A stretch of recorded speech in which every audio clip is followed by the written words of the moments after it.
I'm going to. So what you're trying to do is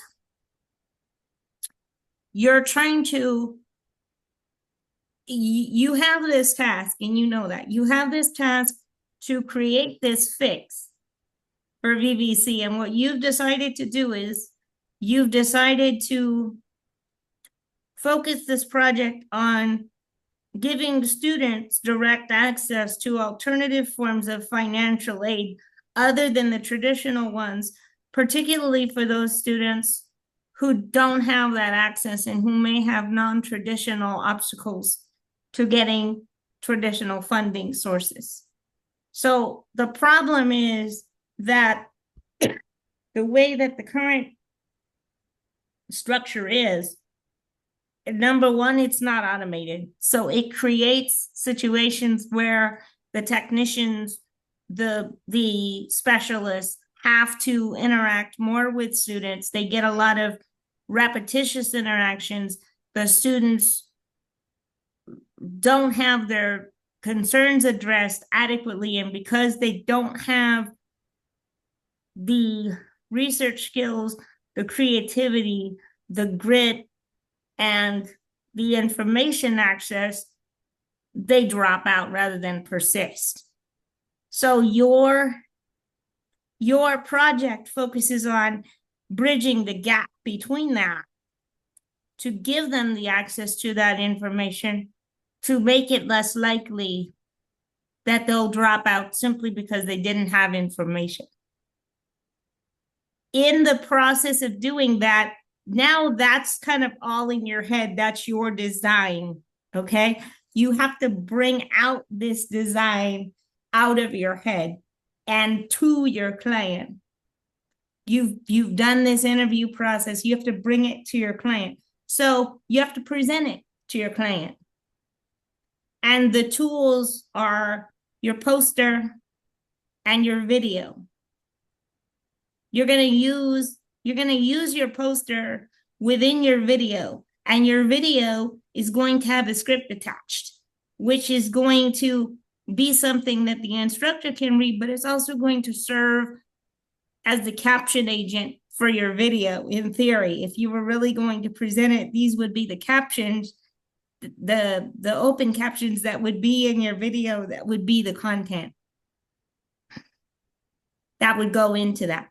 So what you're looking at on the poster is the headings that he wants to see. Those same headings are going to be repeated in your report. Those same headings are going to be in your report. He's going to look for them to match. And once you match, and some of those headings you already presented as part of the milestones, because he had said before in one of the milestones, and I'll go back and look, but I think it was milestone 3. I want to say it was milestone 3. It could have been milestone 4, but I'm pretty sure it was milestone 3, where he said some of this can be for your video script. Because I specifically remember him saying that. And you're going to put those components in a shortened form on your poster, present it in your video, and then write the script to match it, deliver the video with the poster embedded in the video as part of a presentation to your real client. Let me So you're going to say something like, thank you for joining me for this presentation on the new process for the VVC Financial Aid Literacy Project on our webpage. Before we get to my actual project, I want to talk to you about the background of this organization. So in conjunction with the U.S. Department of Education, the financial aid team at Victor Valley College strives to remove financial obstacles that prevent students from pursuing their academic goals. The department processes and disseminates all the necessary documentation required to apply for federal aid in California. In addition, The financial aid team is responsible for counseling regarding loans, grants, scholarships, and other on-campus programs, such as EOPS. The final goal of this analysis is to provide students with additional strategies to maximize their financial aid options beyond state and federal awards. The current process at Victor Valley College with their financial aid has some problems, which this gap analysis is going to address.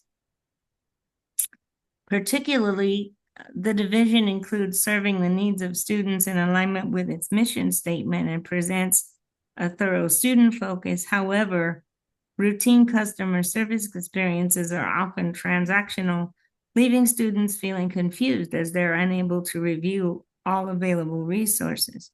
And many times these students aren't equipped with enough resources of their own to find alternative sources on their own, which is what the 2B process will actually end up doing. So consequently, many of the students return multiple times to our financial aid specialists or our technicians for ongoing questions regarding their offer letters, their awards, and their eligibility. This process is particularly cumbersome because the division as a whole unintentionally fails to communicate necessary information in an expeditious manner that would otherwise inform students of the best financial aid strategies.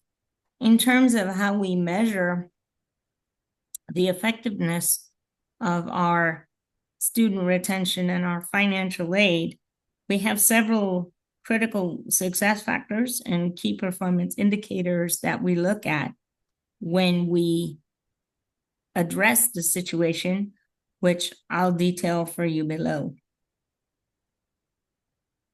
The solution to this particular problem then lies in the fact that we need to execute